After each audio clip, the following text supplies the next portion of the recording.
we're two guys and we're talking about wrestling, as two guys can totally do.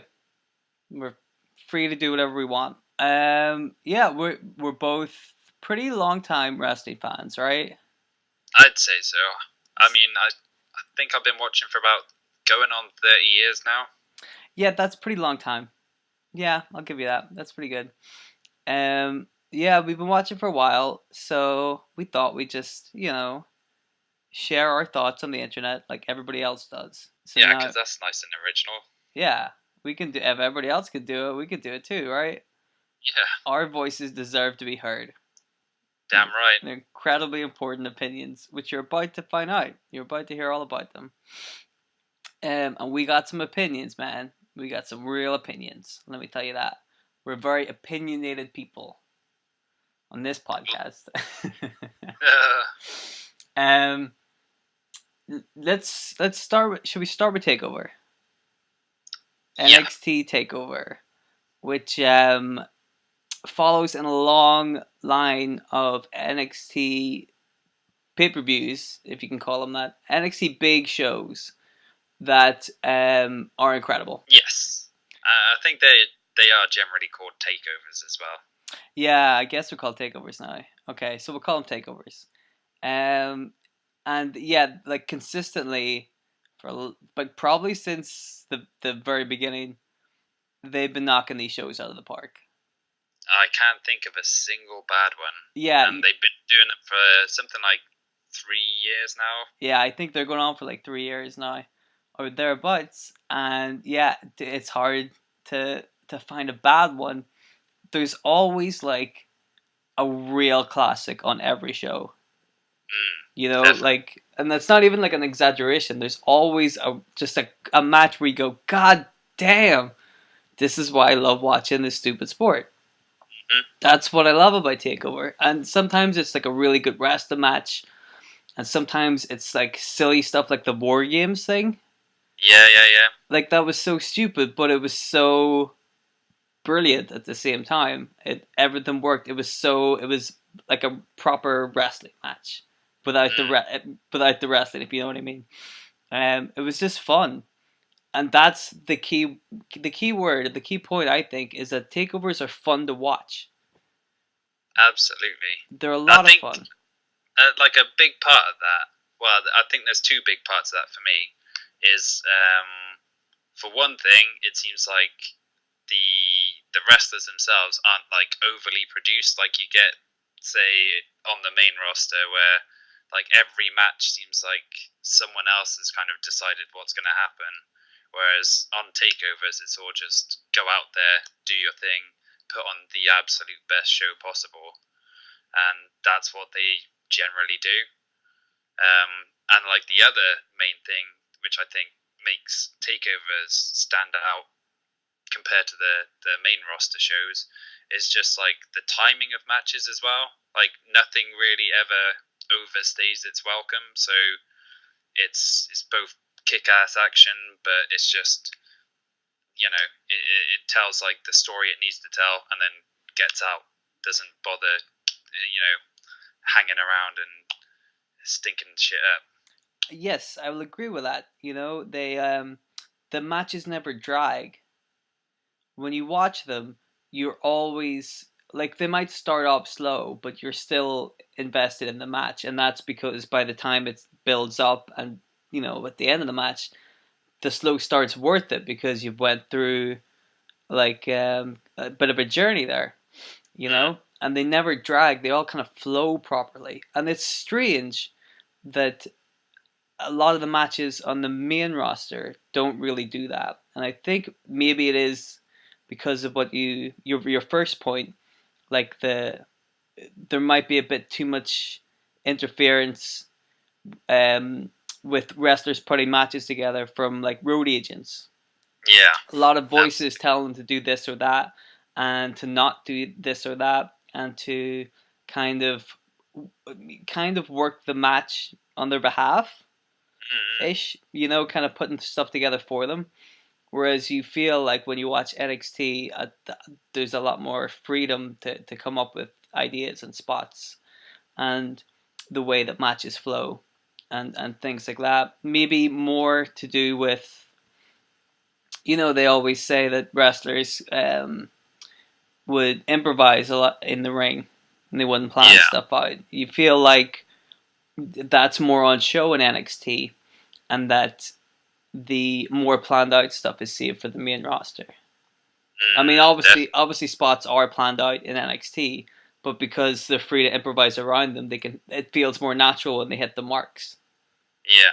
Whereas sometimes in WWE, you feel like you're watching a show, you're watching a pantomime, and you're waiting for them to hit the spots instead of being caught off guard when the spot hits the way it's supposed to hit. If that makes sense. Yeah. Yeah, I because think like part of it as well is like the matches on Takeover seem to matter, whereas sometimes on the main roster, like well, I mean like on an average Raw or SmackDown, like wins and losses get traded willy nilly pretty much, don't they? It's just like every week someone's beating someone else, and then the next week the opposite happens. So there's no real storytelling almost on Raw or SmackDown, whereas in NXT, like even within matches themselves, you get little nuggets of story playing out.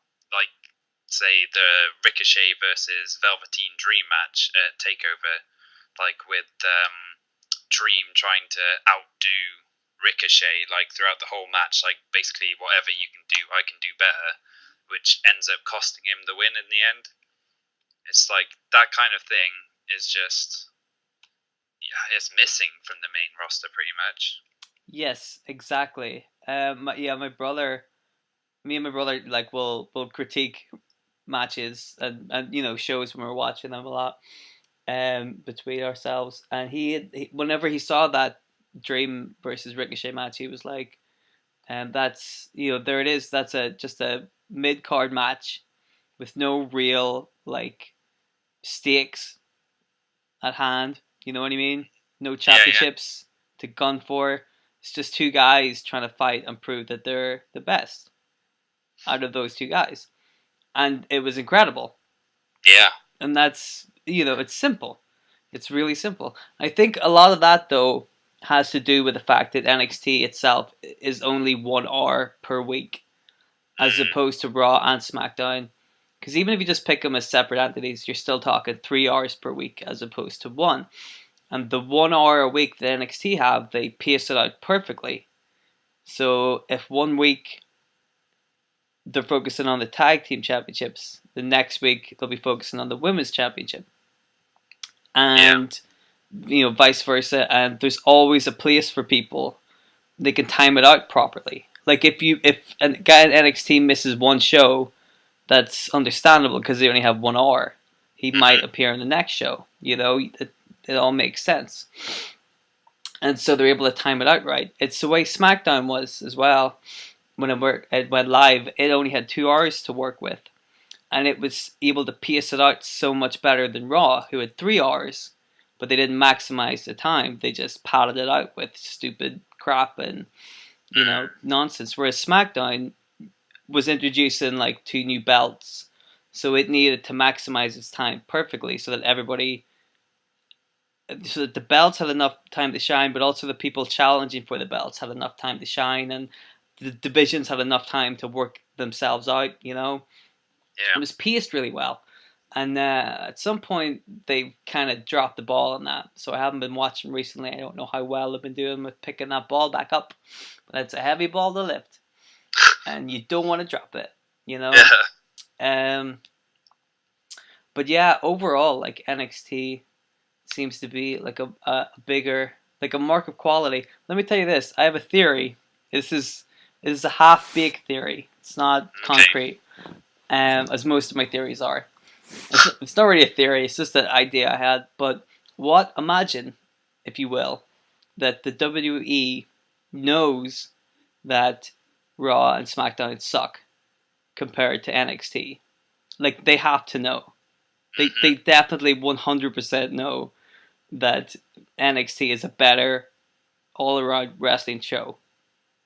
Right? They must do, yeah. Yeah. and they can say that Raw and SmackDown are catered to kids and stuff like that. That's fair enough. But here's my theory: is that now, because they know this, now it's not like NXT is a little promotion. It's like Raw and SmackDown exist to advertise NXT. Because Raw and SmackDown are so lame all the time. It's to attract kids. It's to attract new eyes and stuff to the product, right? And then they go. If you like this crap, you'll fucking love the gold that we put on every week on our network that only costs $9.99 a month. So why don't you all come and subscribe to this?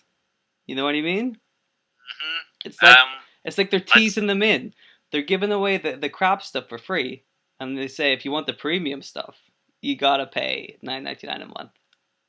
I would say the one flaw in your theory is just one. Well, it's a pretty big one, but it's all the like advertising money they get from being on whatever network they're on.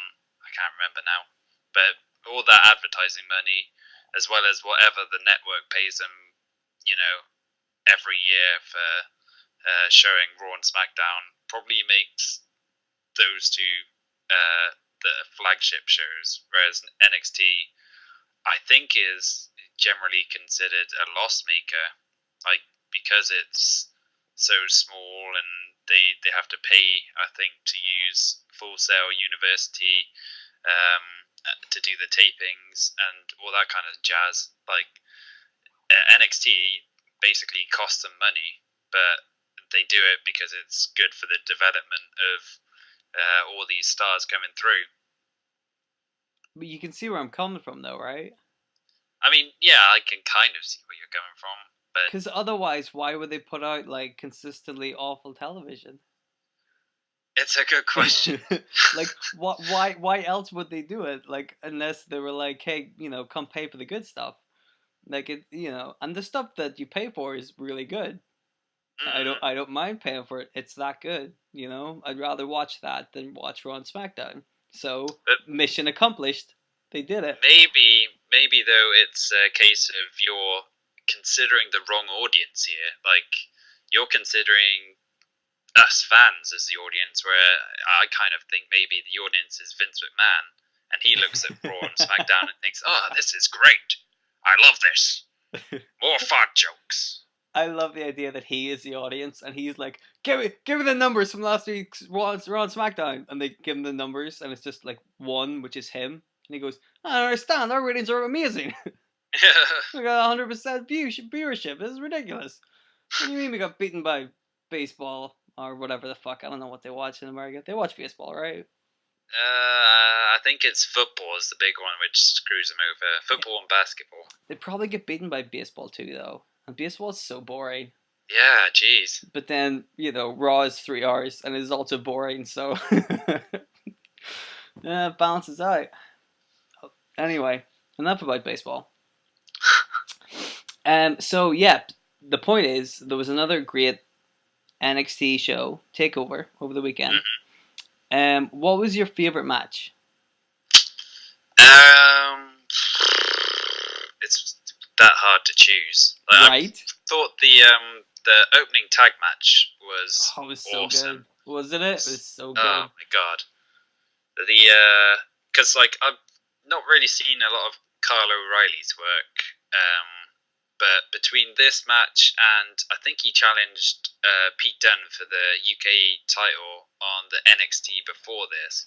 Between those two matches, I'm like totally won over by him. Yeah, that guy can work, man. I really like him, and I love how Roddy Strong came into it. Like that whole thing was great, and then him being in it, like it's cool to see him kind of show a bit of heel heat, Yeah, I like it.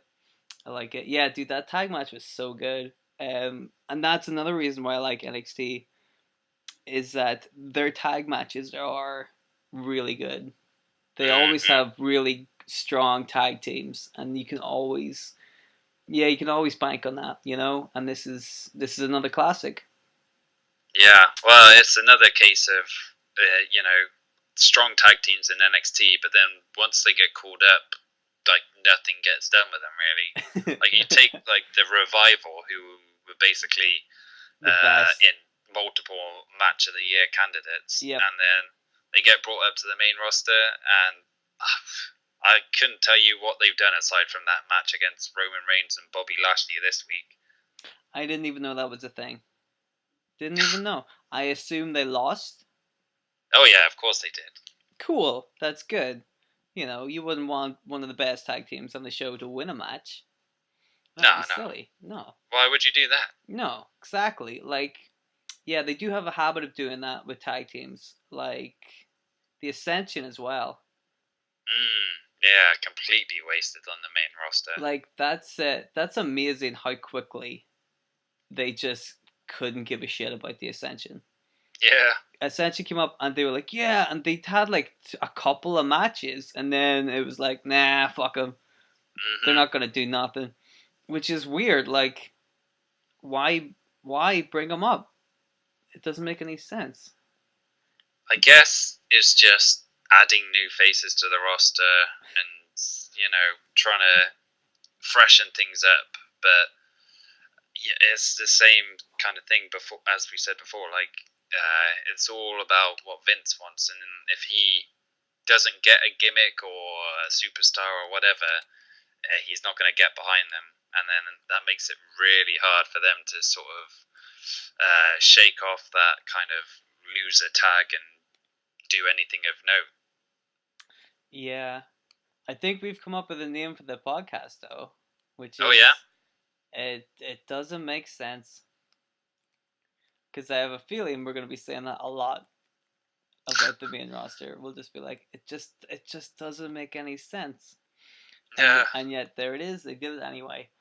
Yeah, it's a shame to see tag teams being brought up and not used. I'm psyched that Sanity came up. They're on SmackDown now, because I love those guys. I love Eric Young, and Killian Dane is from a stone's throw away from me, basically. Me and my friend were talking about this the other day. We're really annoyed that Killian Dane doesn't get to talk more, because we love hearing a Belfast accent. What would you say was your favourite match from Takeover? Oh, the main event.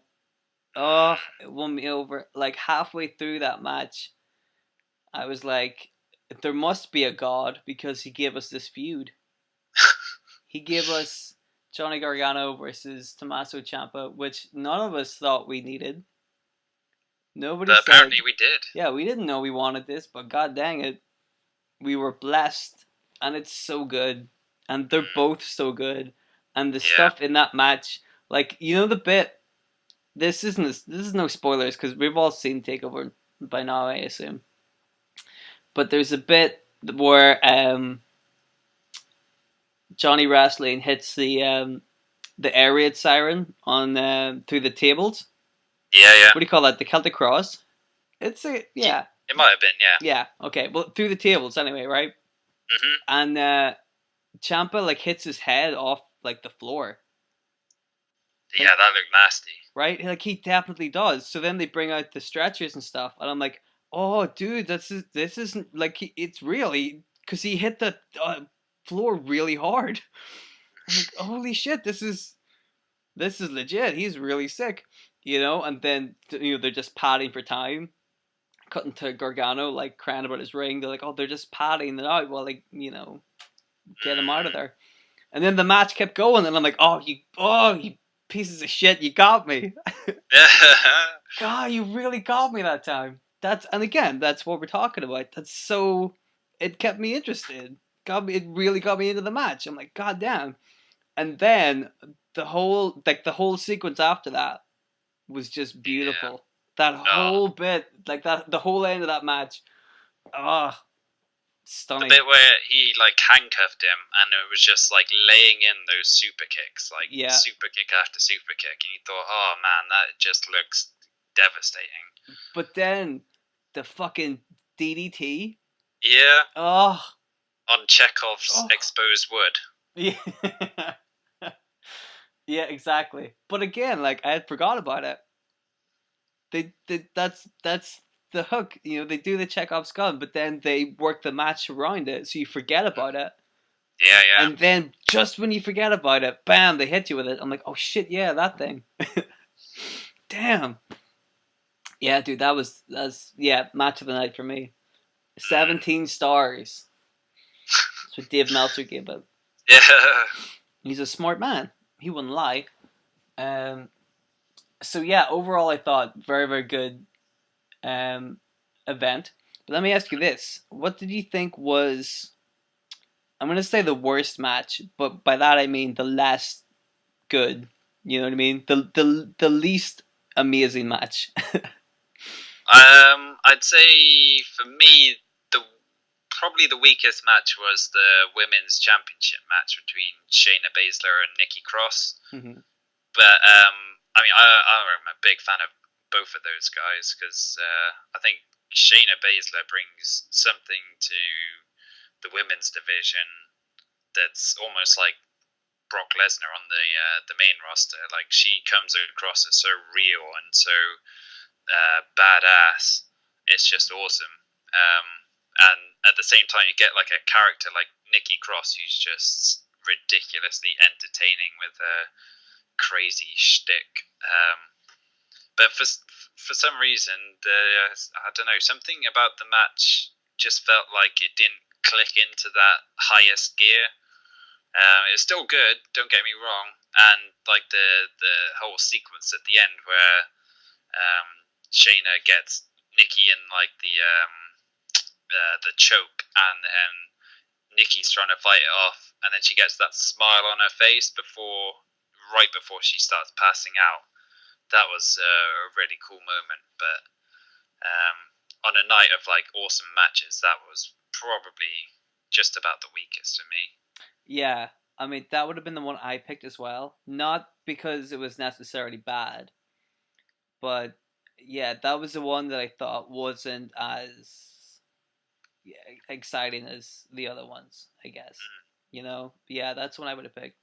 But this is a here, but okay, bear that in mind whenever we talk about Money in the Bank, which was a show on the day after this amazing Takeover show.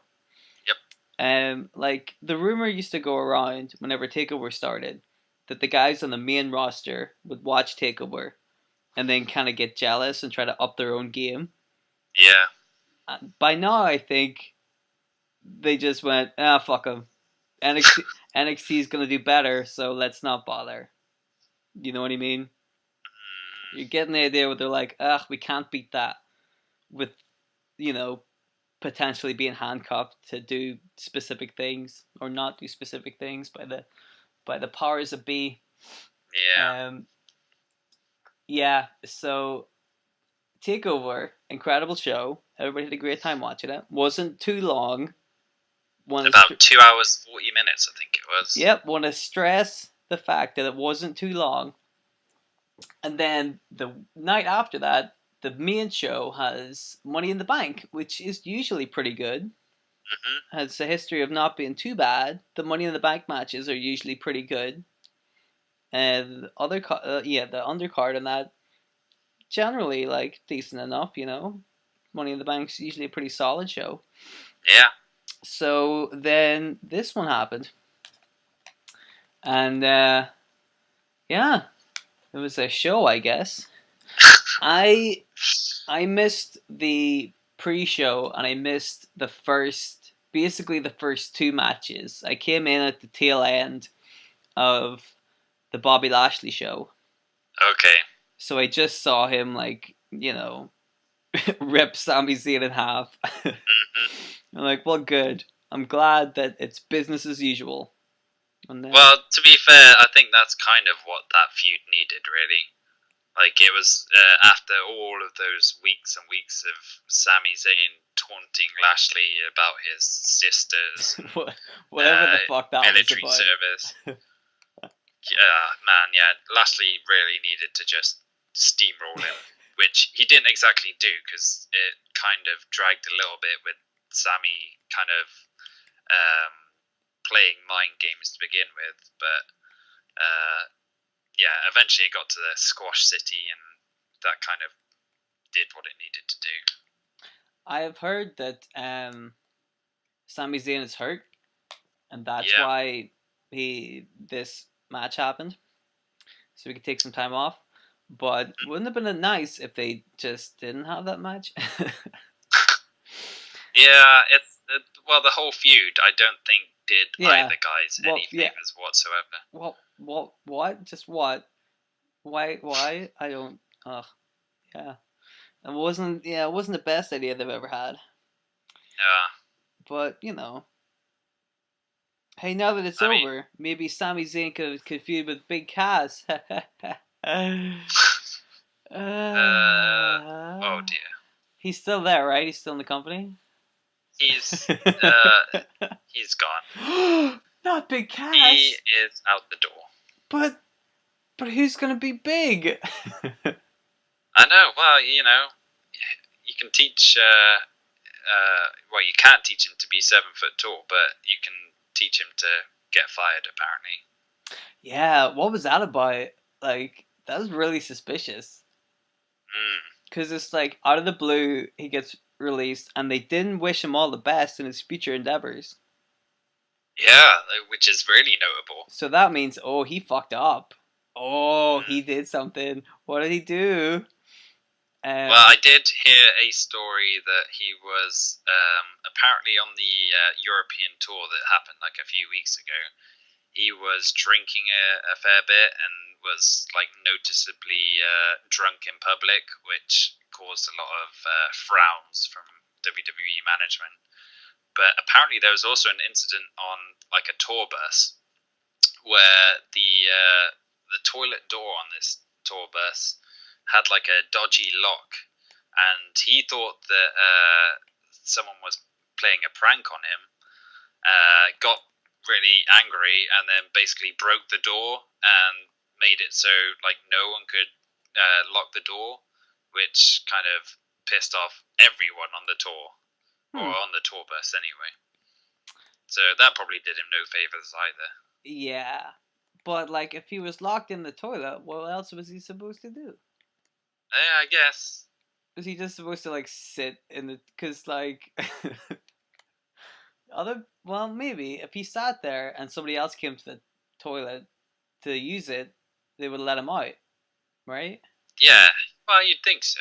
I don't know. Big Cat's not the smartest crayon in the box. That's not a phrase. Apparently not. What a shame. Because he was in the match that I missed. Yeah, to be fair, you say he was in the match. Kind of seemed like Daniel Bryan was basically wrestling around him the entire time. I mean, like the old saying about how Ric Flair could wrestle a broom and make it look like $1 million. Yeah. This was basically that. Is it worth watching? Because I do like watching Daniel Bryan make people look stupid. I mean, yeah, it was pretty entertaining just from all the hard work Bryan was obviously putting in to make him look as good as possible. But it was all for nothing. I wouldn't bother going back. Yeah.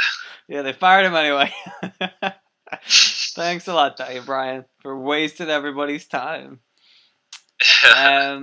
Yeah, so the couple of matches I say couple of matches I did watch. I didn't think there was anything like amazing happen. You know what I mean? No. Did you watch any of those matches and go, oh my god, oh hot damn, or were you like,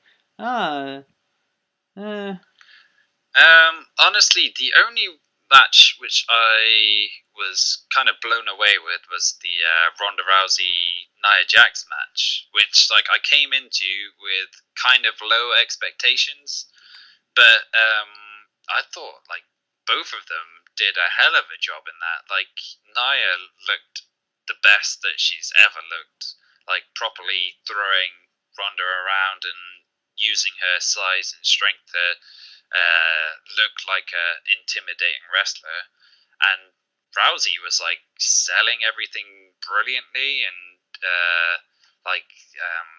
firing up and doing this whole fighting from underneath thing. It was a great performance from the both of them. And then like the post, well, kind of with Alexa cashing in the money in the bank that she won earlier in the night as well. Yeah, That just kind of was a great ending as well. So I thought that was easily the best thing on the show for me. that was nice. The ending was very nice. It was really funny because whenever we were watching the women's Money in the Bank match, I had said that oh, Blissy wins everything, so she's gonna win. And then she won the match. I'm like, oh, you see, I told you, Blissy wins everything. And then she cashed in the belt or the championship. Oh, not she cashed in the briefcase to win the championship. I'm like, you see, Blissy wins everything.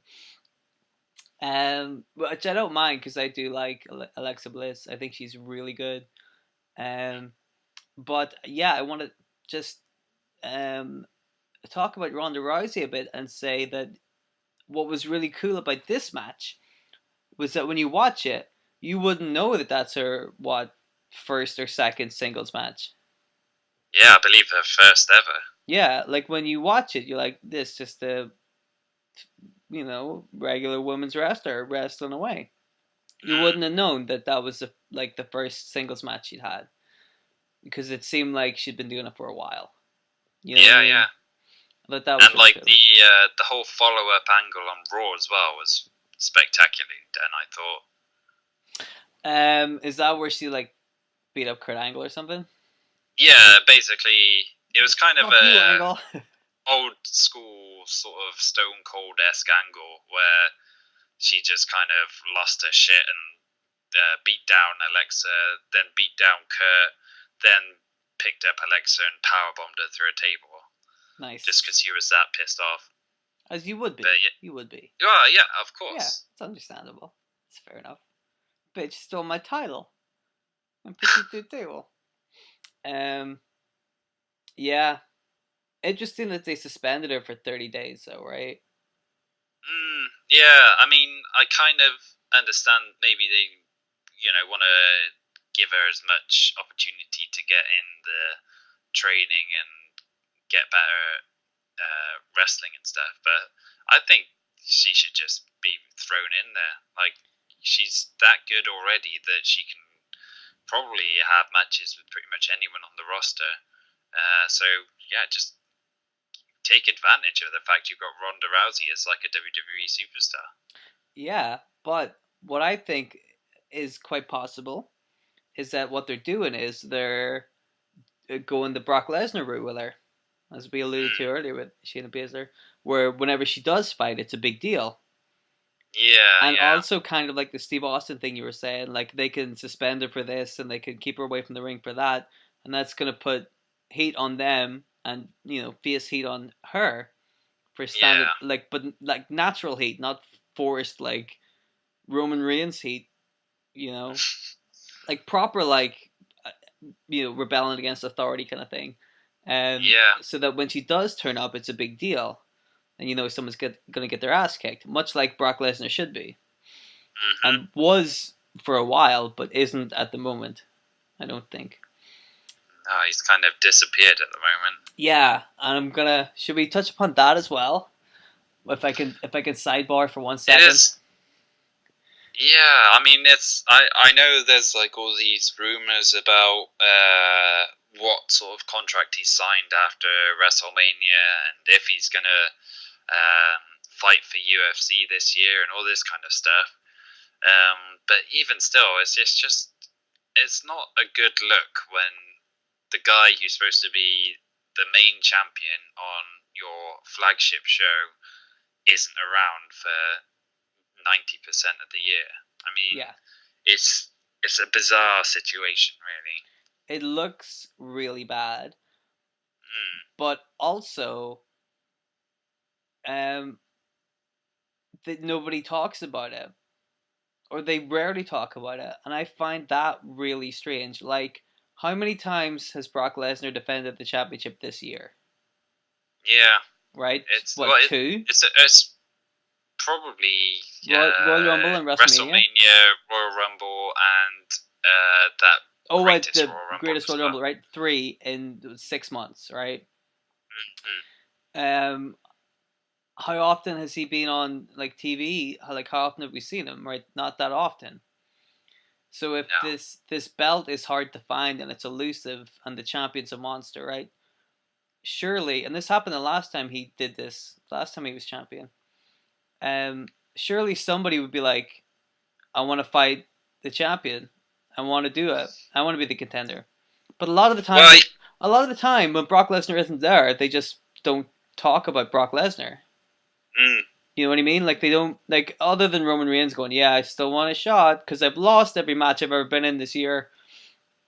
It's just bizarre. Like he doesn't win ever, and yet he's the fuck. Well, he beat Jinder Mahal. Hooray! But oh man, that was such a bad match. God, that sucked. Although Jinder Mahal did a wrestling move in it. One whole wrestling. I was like, shit, dude, he just did a move. Hot damn. That's the most interesting thing of Money in the Bank. Jinder Mahal did a move. Well done. Fuck, I forgot what I was talking about. Nobody ever talks Roman about Reigns is like the only person to talk about Yeah, Brock Lesnar. nobody ever Otherwise, says. It's like when he's not there, they just forget about it. You remember in The Simpsons, whenever does the voice of Poochie, and he comes up with ideas for how to make Poochie better, and one of the ideas is whenever Poochie isn't on screen, all the characters should say, "Where's Poochie?" So right, it sounds idiotic, especially when you put it that way, but it means that all the characters are talking about Poochie, the character that they want to push, right? So like, if Brock Lesnar isn't there, why isn't anybody going, I want to fight that piece of shit. I'd be a better champion than him. I'd be on TV all the time. I want to fight him. Like nobody acknowledges that the belt isn't there. Yeah. And this is And that's what I kind of wanted when Braun Strowman won the Money in the Bank. I really wanted him to like say, I want Brock Lesnar to come out, like be a real forceful kind of thing. Say like, I'm not content with like waiting around or anything. I want to go and fight for the Universal Championship as soon as possible. And like even if he's just calling Brock Lesnar out every week and Brock's not showing up, at least it's kind of building anticipation that way. Yeah. But like on Raw, he was kind of really vague about his intentions with the Money in the Bank, and it all came across as a bit of a damp squib, really. Like you were expecting this big follow up, and it's just nothing to it. Well, the thing about having a guy like Braun Strowman win the Money in the Bank briefcase is that they can't. Well, I say they can't. What I mean is they shouldn't have him do like a sneak run in, like Alexa Bliss, because that would be just bizarre. Like for his character, he just wants to beat people up, so he should, like you said, go out someday and go, listen, I want Brock Lesnar. I want him next week. I have a contract. Let's do it. Yeah, And then like have if Brock Lesnar isn't there, have like whoever Kurt Angle like negotiate with Braun Strowman to try to get it sorted for a pay per view or whatever. Or like you'll be really good for that is if they did that and schedule it for the pay per view and Brock didn't show. Ooh. And then Brock's like the week after that, Brock's like, well, there goes your Money in the Bank contract match. You've lost it. Sorry, buddy. And then Kurt Angle goes, well, he didn't lose it because the match didn't happen. So technically, the match is still valid. You know what I mean? Yeah. So then you can do it on Raw even, like that same night. And that would be incredible. Super surprising. Yeah. Right. There's, but you couldn't just have like him like sneak in at some point. That'd be weird, which is probably what they're going to do. It kind of ruins the surprise. Yeah. I think I would ruin the surprise when you see Braun Strowman like lumber into the ring. I'm like, oh, what's Braun Strowman doing here with his briefcase? I can't figure this out. Always catching. I guess, like the only thing that they're probably thinking is the pop that always happens whenever someone goes to cash in the Money in the Bank. Like that is a really good look for when someone wins the title. Like you can show the crowd reactions for years and years afterwards. So Yeah, maybe but that would be in their mind, but yeah, but for sure, like the way to do this one is for a straight up like a challenge, like a straight up challenge, you know. And like you yeah, said, like they, that's been the norm for so long, is the old sneak attack and cash in whenever you want kind of thing. It's been a long time since somebody stood up and went, no, we'll do it. This is when we're doing it. Deal with it. well, I've seen it kind of theorized that maybe because the big rumor at the moment is it's going to be Roman Reigns versus Brock Lesnar again for the Universal title at SummerSlam. Oh, good. I've seen people saying maybe Roman wins the title there, and then immediately after, Braun's going to come out and cash in Money in the Bank and take the title off him. So Money in the Bank doesn't even turn into kind of a big deal for Braun. It's just another kind of tool Yeah, to try and get Roman Reigns over, even though that ship has sailed like so long ago. I would agree with that because I feel like at the point they're at now and the way they've been booking stuff for most of the year and a lot of last year, the smart money and the logical, to me, the logical booking would be to have Braun Strowman at the top because Yeah, he's one of the most over guys on the show due to and the way they've been booking him. it's been like an organic way of kind of turning him into this big baby face, is Yeah, doing all these ridiculous stunts, which exactly. again, like it's kind of like Stone Cold back in the day when he'd like show up with a cement mixer and like fill up Vince McMahon's Corvette and stuff Yeah, like that. or like a monster truck or whatever. Yeah. Remember they were like, I heard Steve Austin talk about that once, where he's like he had to drive all this stuff, and he's like, I've never driven a lot of this stuff before. They just give me the keys, and I'm like, all right, let's do it, which is amazing. But like, yeah, Braun Strowman has been booked like to look great, and they really like properly taken advantage of his size and worked that properly. They built up this guy properly. The fans really get behind him. It's like a natural. He's like a natural babyface kind of turn. They're not forcing. They're not like you like this guy because he's big and strong. You like him because he's quite honest at what he does and he's very good at it. Yeah. Whereas the whole Roman Reigns thing is that they don't really know what they want to do with Roman Reigns, and they haven't done Wow. for a lot. Like they want him at the top, but they don't know how. Yeah. Is he the cool baby face? Is he like silly? Is he funny? Is he like a badass? He seems to be all of these things and none of those things at the same time. And like, it's not like I don't like Roman Reigns, but by now I think it's like expat. Well, it's not expat heat in the term that in the audience reaction to them, because he still does get decent enough pops. But like for me, I'm just bored of him, and I think a lot of other internet smarks are just bored of seeing Roman Reigns. And like Yeah. it's I not. think it's almost reaching a point where he'd be better off just disappearing from TV for like 6 months, because Yeah, at least then people would kind of get a break from him being constantly forced down their throats and pushed as the guy or the big dog.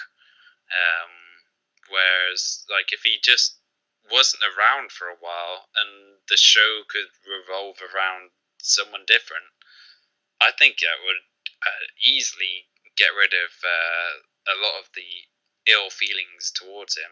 yeah, I think so. I think he just needs to take a break for a little bit, and then we kind of, because like every time we see him, we know that it's going to be some kind of funny shenanigans to push him back to the top, and we're like, well, we don't want to see Roman Reigns up there. I don't mind Roman Reigns anywhere else on the card. I just don't want to see him like bang up at the top.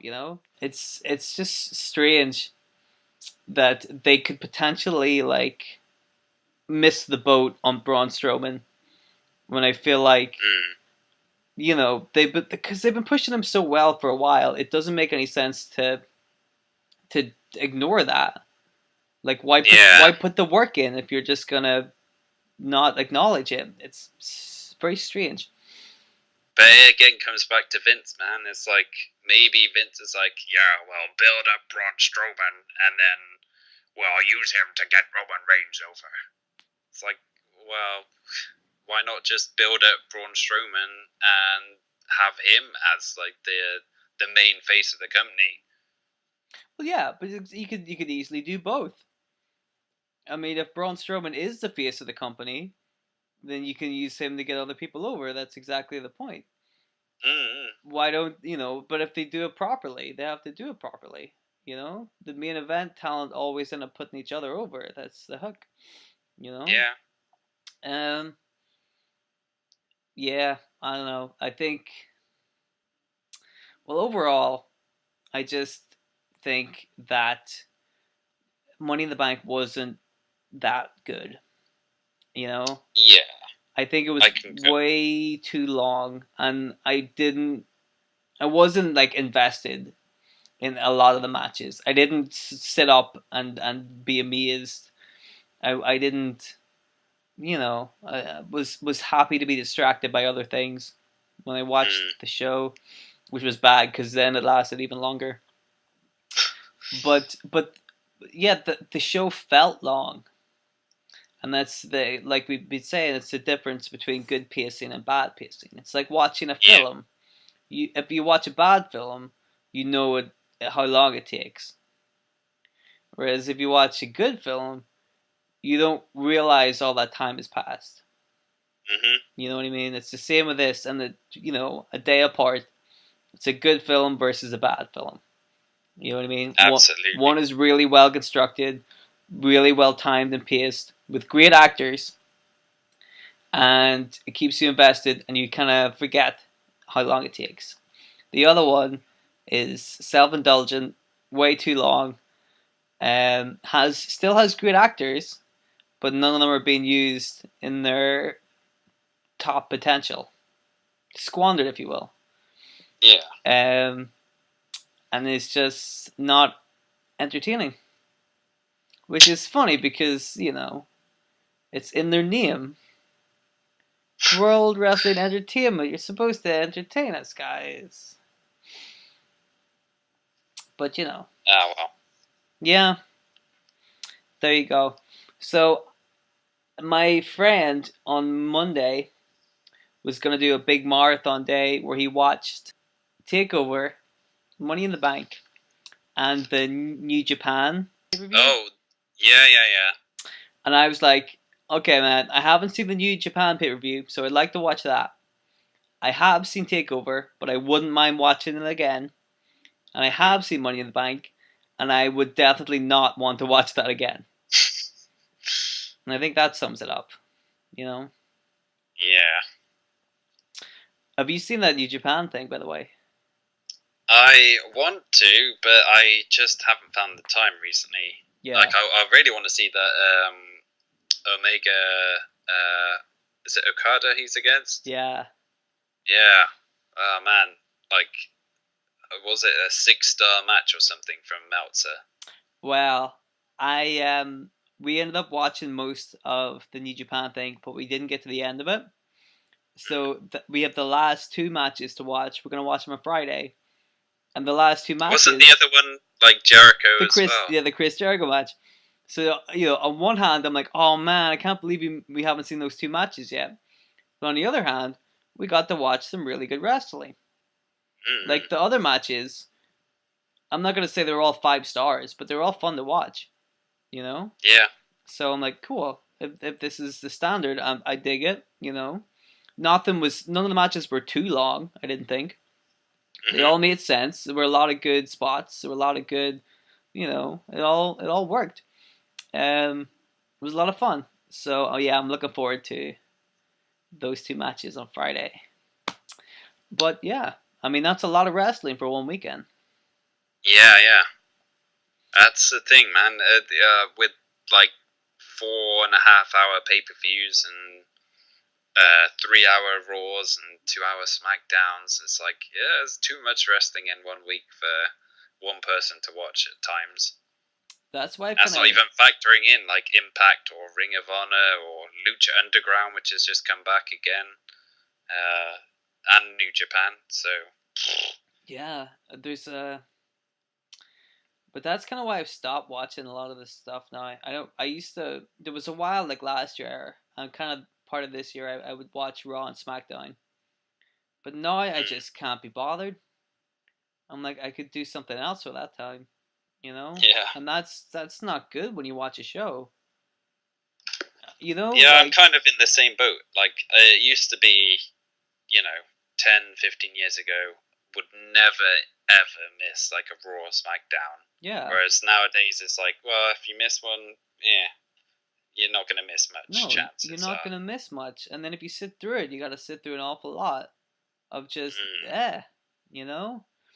It's no, it's too much. I think they need to sort that shit out. But hopefully they listen to this.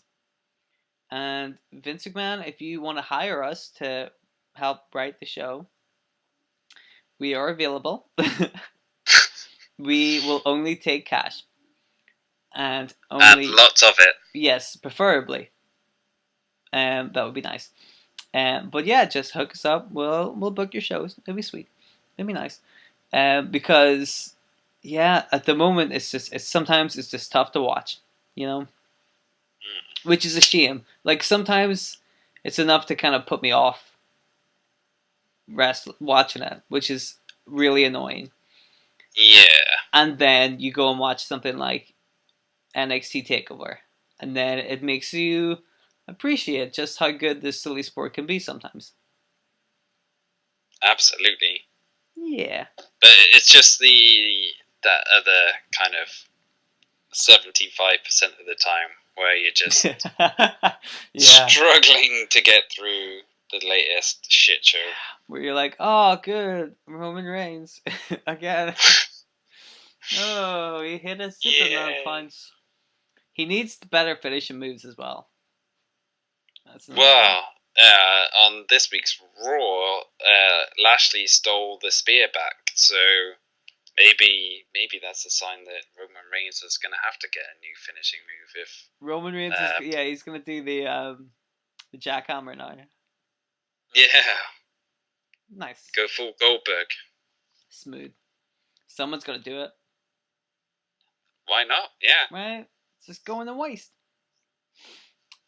Cool. Anything else you wanna bring up on this fine edition of this podcast?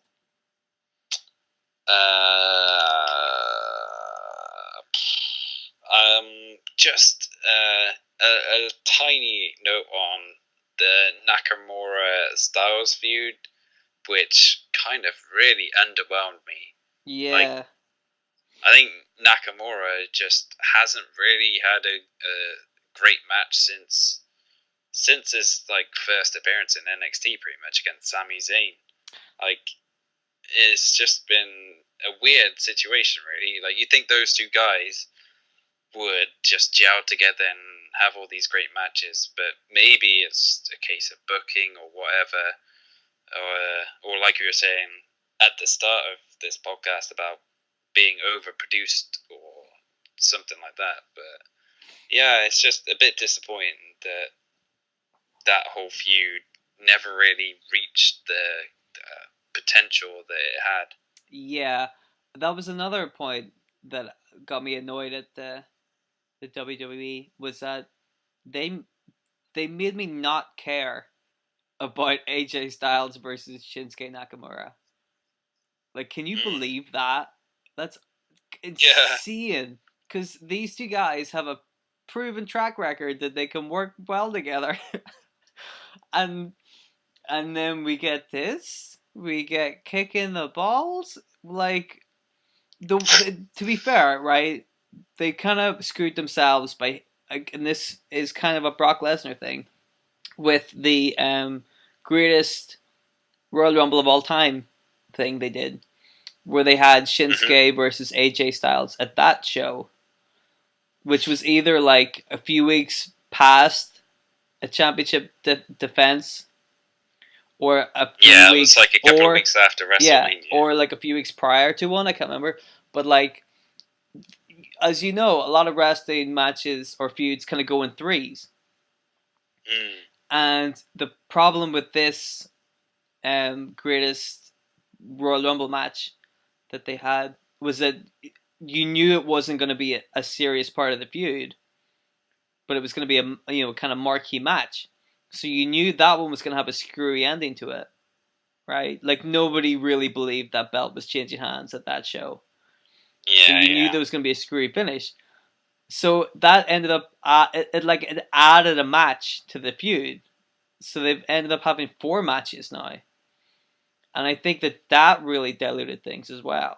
Because they needed a big title match at that show and Brock Lesnar wasn't available, so they had to do they had to insert an extra Shinsuke AJ Styles match into this feud. Oh, they did do the Brock Roman Reigns cage match. Oh fuck yeah, show. they did do that.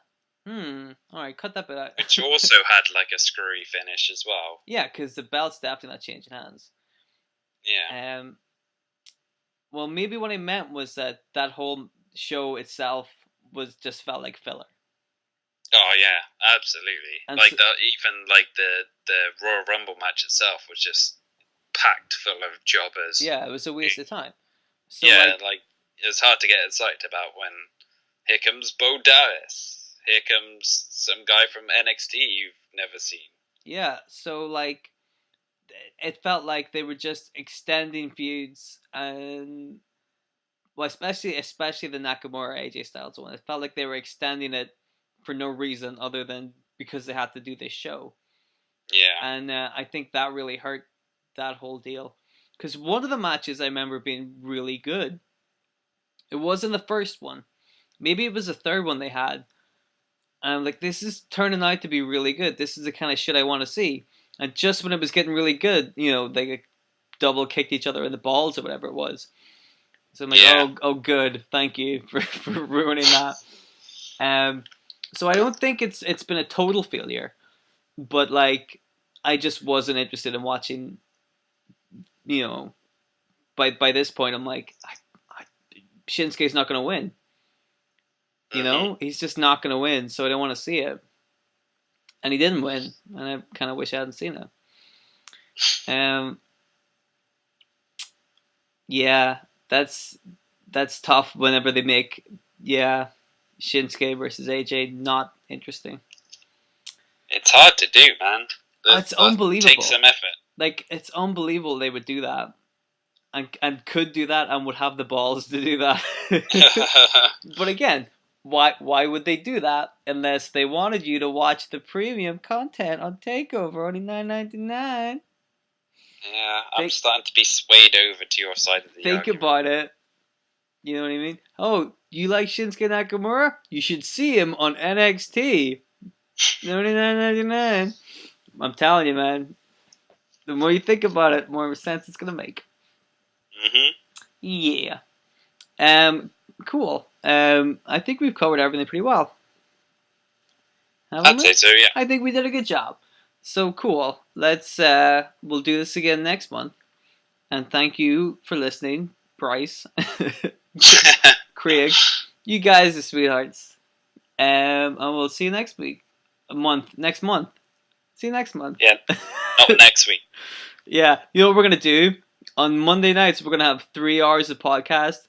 And then on Tuesday night, we're going to have 2 hours of podcast. And then on Wednesday night, we're going to have a good podcast. But you're going to have to pay $9.99 a month to hear that podcast. And then we'll give off like Friday night main event podcast or whatever the fuck they call those shows. Superstars? Is that still a show? I think it's main event now. It's still, okay, main event. Yeah. Remember Superstars? Yeah, they were like, all the big stars can appear. You never know what's gonna happen. Like, we know exactly what's gonna happen. It's gonna be Scotty 2 Hotty against the Jobber. Who's out here in Superstars? It's the Matadors. Yay! It's Jack Swagger. Oh, you spoiled us. Although I like Jack Swagger, and I like the Matadors, just not as Matadors. But I guess. Yeah, that's a whole other. That's next month's podcast. Okay, cool. So we'll see you later. Thank you.